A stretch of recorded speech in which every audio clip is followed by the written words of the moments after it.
Hello friends, I am Chevee. Welcome to the shed. How are you doing today? How was your evening? How was your day? How was life in your world? Let's talk about you because I've talked about enough about me in the last couple days. No, that's okay. I know that and you're probably curious to know how today went, and I think today went very well. If you're not aware, yesterday I said that I was doing an interview today, and I had that interview today. And it was a very, very lengthy process. I wasn't expecting that, but it was great. Yesterday I had posted on the social media, again on the Twitter. If you don't follow me there, you should. I said, am I supposed to wear a tie to this thing? Never really interviewed before. And the overwhelming response was, you probably should. If you're West Coast, you could probably get away without it, but East Coast, yeah, you probably should. And I agreed. Ultimately, it was, I needed to address my age. I am old. I don't like to admit it, but I can't dress like a kid. So I went and I got. I'll put the thing up. I got I had a nice shirt. I got a tie and a little sport coat, and nothing crazy. I wasn't going in there with a split tails on or anything like that. So the first thing is I walked in and I met the HR manager, and he was wearing a suit jacket and no tie though. So I felt comfortable. I felt like I wasn't out of place. And the very first thing, I got handed this folder, and I got handed an agenda for my interview. This is my agenda, and a breakdown of the entire team and positions that they're in and all this other stuff. And so immediately out of the gate, I was like, ooh, this is way more put together than I anticipated. And I think that was more for my benefit than theirs.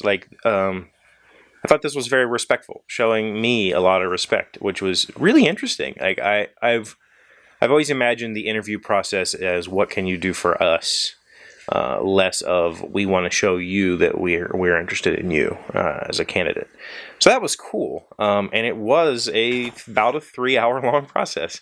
The first hour I met with what they called the search committee, which was essentially, that was the interview. That was like the department heads and sort of stuff like that. So that went really well. They asked some technical questions. I showed.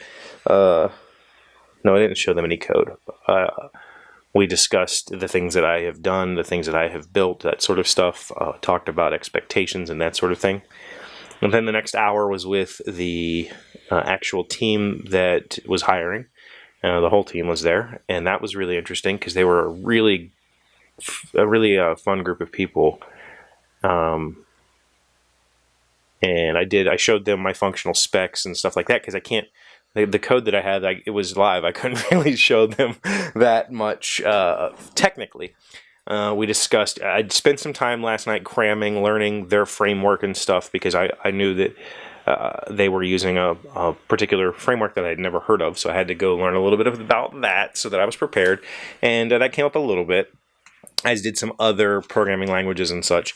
But you know what, overall, and then the last hour was, meeting the rest of the team, meeting all the people, and I was really, this was one of those moments. Remember yesterday, by the way, if you haven't watched yesterday's video, I'll link it. Yesterday I talked about how this haircut was scheduled, and then Serendipity that brought this on. I think Serendipity brought this whole process on, right? At every stage of this interview, people were asking me, Mary Stewart? And I'm like, I don't know. I said, the name sounds familiar, but I'm not sure why. Well, she knows you. Oh, okay, but I don't know why, right? I'm terrible with names. I'd have to see her. And so this whole process was, do you know Mary Stewart? Mary Stewart. So at the last hour, when the greeting time came in, she walked in.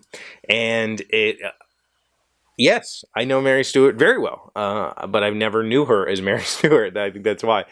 Her son and I were bestest of friends for a very long time.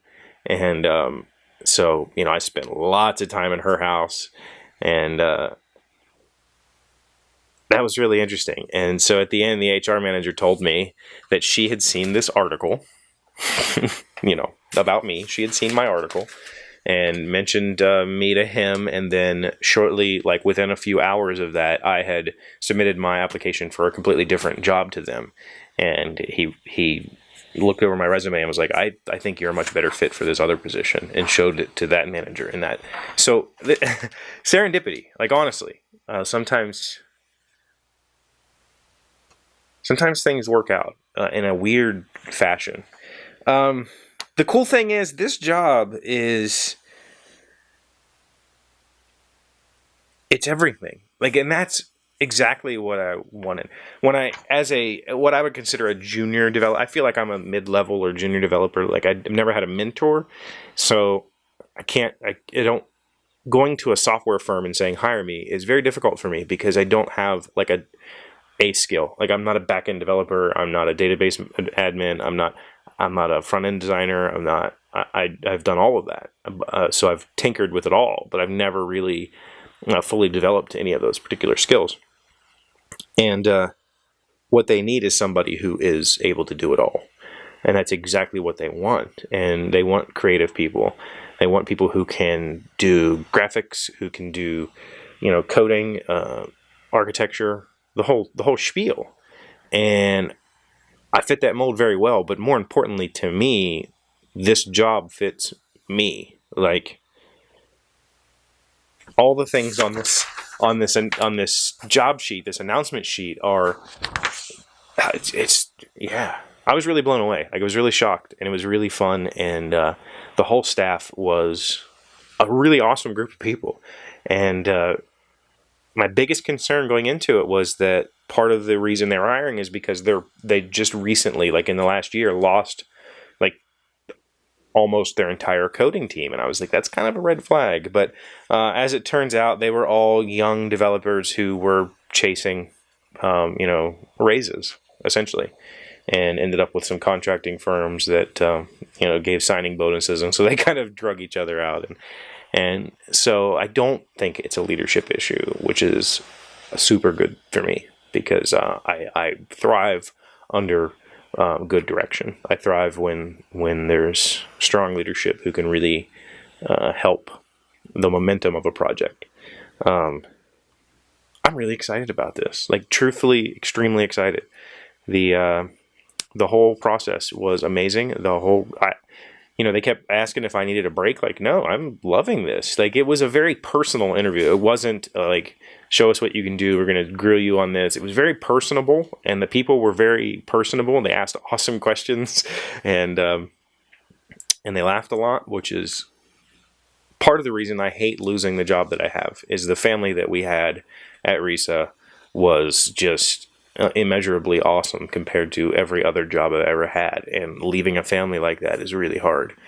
And walking into this sort of thing, if they offer me the job, walking into this sort of thing felt like I was walking into a group of friends who I've known forever, right? A new family kind of thing. So I'm excited about it. I think it went very well. I think that the way that I was spoken to gave me the illusion that whether I have a job there or not will be more up to me than up to them. So we'll leave it at that. If it works out, it's still going to take probably a month or so, because government. That's fine. They're aware that I have a job until June 30th. I don't necessarily need a job right this minute, but I think everybody involved is excited about it. So I think it went awesome. I was nervous. Having not interviewed was nerve-wracking, but it worked out really well. And another important factor is this is another state position, so I wouldn't be giving up all of my years of time, and I would keep my benefits and all that sort of thing going forward. So I'm really not having to transition to a private sector unknown. That helps me mentally manage a transition. So I was excited. I think I'm going to spend this month kind of familiarizing myself with their framework so that I can probably develop something in it so that I can kind of walk in without blinders on and see what happens. Should be fun. So thank you for everything yesterday. I had so many awesome comments on Twitter and Facebook, and put pictures up and had some really excellent feedback and some extremely positive encouragement, and thank you for that. I really appreciate it. I love having you here every day. Please keep coming back. If you're new here, please subscribe. I'll see you tomorrow. Hey Doc, wait! I want to ask you something. Today's random fact comes from Mercola.com. How many senses does a human body have? Most children are taught that the human body has 5 senses: sight, hearing, touch, taste, and smell. But many neurologists identify 9 or more senses, and some list as many as 21. No spidey sense?